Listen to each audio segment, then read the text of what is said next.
มาซื้อข้าวนะยินดีเข้าสู่รายการโหไตค่ะนะโหไตเขามาในมีเมนูในค่ะนะอย่างไรเป็นไงปูญี่ปุ่นนะปูอลาสก้าเนี่ยอลาสก้าเนี่ย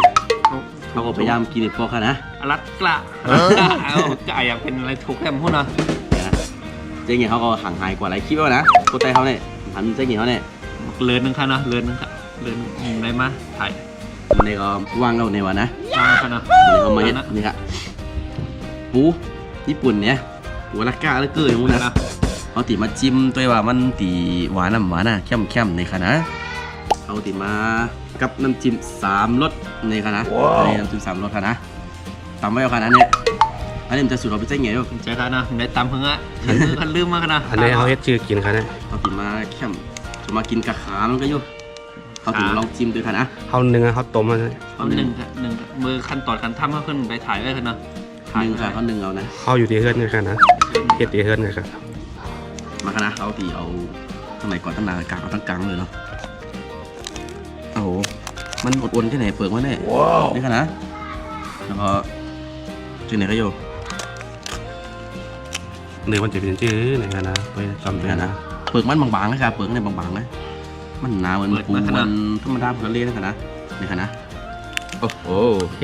ครับเต็มแต่ปูค่ะข้าเอา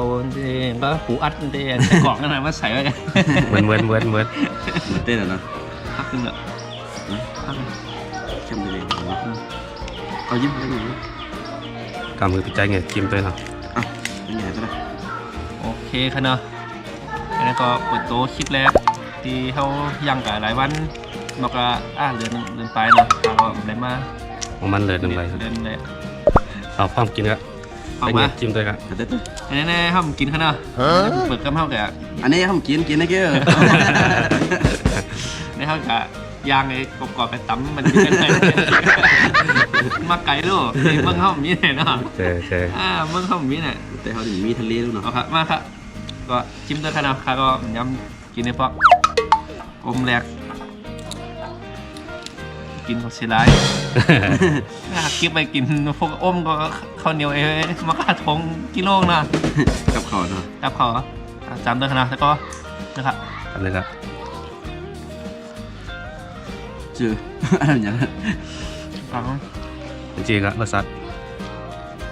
ลูกมันกับมันปูนะมันนุ่มนุ่มจังตัวจริงๆมันเหมือนปูอัดนะหน้าตาเหมือนหน้าตาเนี่ยเหมือนเอาเนื้อของว่าได้เป็นน่าจะเฮี้ยนอันนี้มาเนาะจะเจมยิงใจไปนะแล้วก่อนนะนี่ค่ะนะคือค่ะนะปูรัดก้าครั้งแรกค่ะเนี่ยสุดใจเขามาเนาะ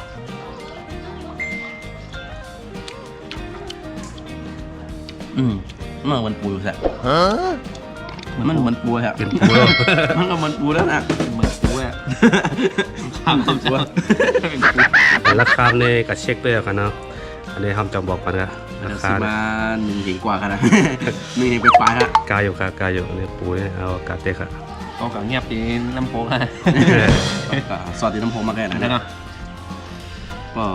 ของที่ไหนได้แมงบุญต้องจึกหนานะเนี่ยแมงมันเนี่ยครับสิครับการหรือการกินขนาดเนี่ยนะมาพานี่ค่ะนะอันนี้จิ้มอันนี้ขาหน่อยยังไงนะขาหวานมันจากกองให้ผมได้กินนะขนาดนั้นนะดึงออกมาครับมันง่ายที่ขามันแคบง่ายที่ขานะ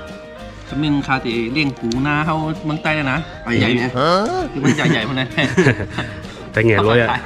มาขายญี่ปุ่นมั้ยคันเล่งส่งบอกฮะคันเล่งปูหน้าใหญ่กันนี่นะแต่เงี้ยเขารวยแน่นอนนะหนูหลายๆตัวใส่ถุงยางแล้วปั้นนะกันนะนี่ครับจิ้มเลยยอดนี่คำบรรยายคลิปนะคลิปแรกกันหน่อยอันนี้เป็นตะกองกินยังไงเลย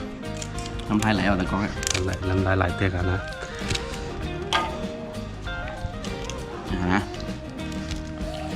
เอาบัตรตะกองครับเอาเลยกระไดป้อนไหนจำตัว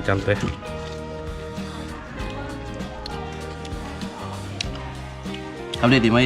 เปิดตัวตั้งในมันจะอยู่ในขนาดเปิดตัวตั้งในมันเอาเปิดตัวตั้งในมัน เร็วนี่กันนี่ มันมีติกินเนี่ยนะ เมียเนี่ย อันนี้มันกินไรนะ อันนี้กินอะไรเนี่ย ว่าเนี่ยมันมี อ๋อเนี่ย ไม่ เป็น ยัง ใส่น้ำจิ้มเต้ๆเนี่ยเป็นเอาเนี่ยออกมาใส่น้ำจิ้ม3 รสเท่านั้นแหละ ว่า โอ้โหนะ โอ้โหครับ โอ้โห สกินมันมีหนอดตัวเนาะ กันปูนาวนะ กันปู เลย นาว นะ ครับคุณน้า กินกับกินมันเลย มันกินได้กัน ขั้นปูนกล้ามใหญ่ๆนะโอเคนะอันนี้ก็จะมีปูอลาก้าเนี่ยกำห้องให้กินค่ะนะกำห้องคุณใน ทีมงานกัน ทำ นะ งานเขาค่ะนะเร็ว กินทั้งกวาดเต็มไรครับ เมื่อไหร่เธอขอลากว่ากันใดกันนะเจอกันใหม่คลิปหน้าค่ะนะพอเจอคลิปในนี่ก็ฝากกดไลค์กดแชร์เป็นแรงใจนะคะนะ โอเคครับ เงี้ยฝากไลค์หนึ่ง เดี๋ยวก็คลิปเขาย้อนยังมาไหน คลิปต่อไปครับ ต่อไปเขาจะให้ยังเลยละให้พักยังเกียรเมนูทั้งนี่ว่าจะแอลว่าแล้วก็จอมตัวปันครับนะครับ เลยครับไปตัวครับกดติดตามไว้หลายๆค่ะนะกดไลค์แชร์กดไลค์หลายๆฮะพอกดไลค์หลายแต่ไลค์นี่ก็คุณตีติดตัวในคุณตีมันตีแชร์กว่าคือคุณตัวในหลายๆเนี่ยว่ะเขาว่าเท่านั้นนะ กดไลค์ครับ กดครับฝากกดไลค์ค่ะนะ กดไลค์ โอเคคลิปนี้ก็ขอลาก่อนค่ะนะไปสุขะ สุขนะ